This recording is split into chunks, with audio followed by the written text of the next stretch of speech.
शादी भाई दुल्हावा के कहला कि हे राजा तो के कलकत्ता ना जाए।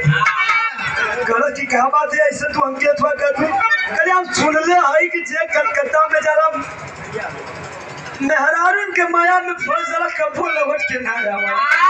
तो बतावा थी कैसे।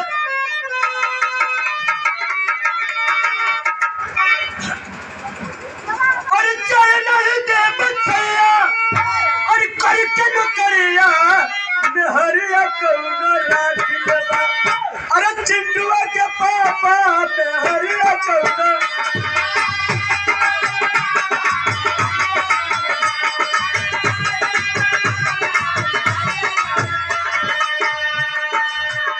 सुना ये हमारे जमाने के ना है दादा के जमाने के गीत बा।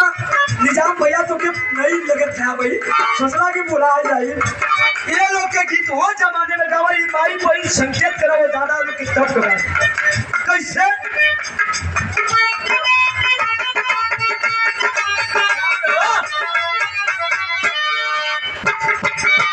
अरे चाहे नहीं दे बतैया अरे करके न करिया मेहरिया कौनो राखी लेवा।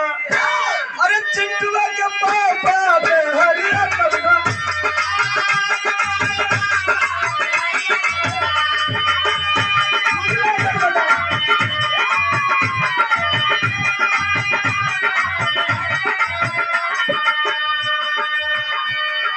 जब बाला समझ गई कि पति हमारा संगे ना कपूर शारीरिक संबंध ना हमें तो कुछ ना जानो कुछ ना करो तो बाला कलश संयम हम मान गए कि आप कृष्ण भगवान को बहुत बड़ा भक्त व संयम एक ठीक बात कही मान जी भा तो कहा कि बाला कैसे।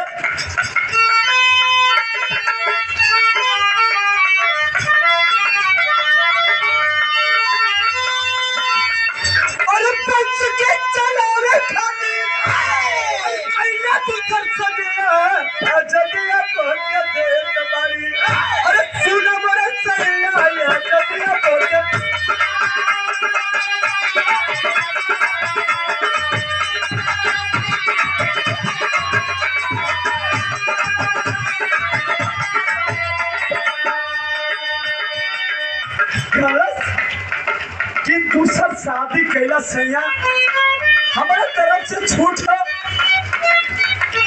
हम जाने थी कि हमारे संगे आप ना कसम ध्यान देने पड़ी हमरो बड़ी गलती बा ना करेंगे तो बताओ थी कैसे कि आई बुढ़ावती सहारा पति सजन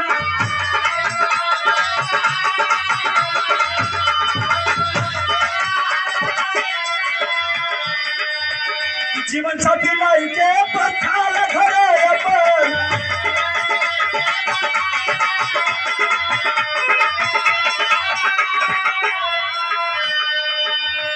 चलो स्वामी आपन जीवन साथी ले आके घर बसाला हो सकेला वो से बाल बच्चा पैदा हो जाए तो हमारे गुजर बसर हो जाए नहीं तो ये बुढ़ौती का कोनो सहारा ना बा।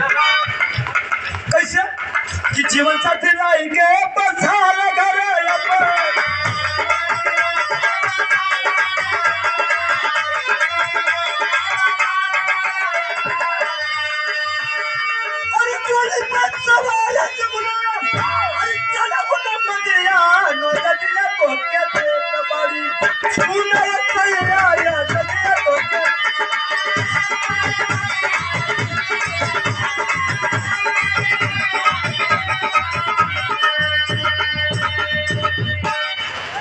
भैया बाबू चिच्चा अगुवाही हो गई सब कुछ हो गई। जमुना भगत टोली पर सवार होकर जब चलल बना तो यहाँ गीत बजे के कौन गीत बा मिल गए सारे में कि मिल गए सारे नजारे।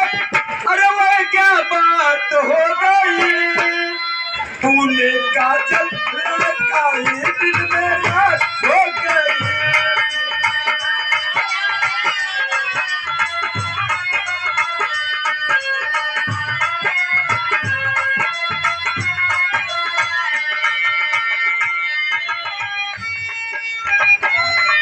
कहीं ना ससुर जी खातिर, कहीं ना ससुर जी खातिर तुअरे ही ना तुअरे आई गइल बारा तू हाथ होई।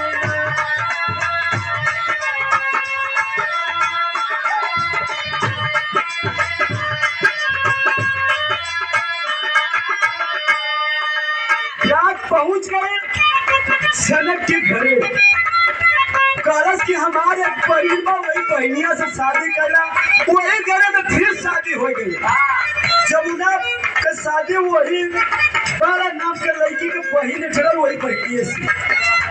जब सदिया गए दुल्हावा फिर चल गए, इज्जत मान सम्मान के साथ फिर स्वागत भयल। तो कैले का बना माई बाबू हाथ गिराई,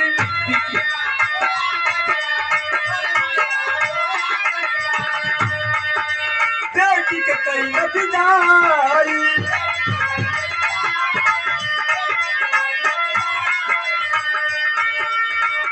फिर से वही मुसीबत, फिर से वही मुसीबत सर पर अकस्मात हो गई।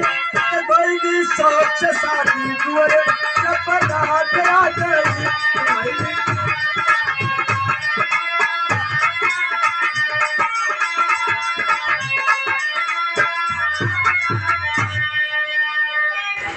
जब शादी हो गई, जब दूल्हा घर में माई का पैर छुआ, बाबू का पैर छुआ, माई का नहीं। देखा बेटा, तो के कृष्ण भगवान के कसम कि जैसे हमारे बड़की लड़की के मानत रहा, वही तरह ये छोटकी लड़की के हमारे मनिया। फिर मुसीबत हुआ कपारे पे आ गई, कहने की अरे बाप रे बाप, इहो कहते कृष्ण भगवान का कसम जैसे हमारे बड़की लड़की के मानत रहा, वही तरह छोटी लड़की के जाओ भैया। फिर वो मुसीबत जब कपारे आ गई तो गीत बदल गई। मास्टर कैसे हमारे बलू रात काहे नहीं बा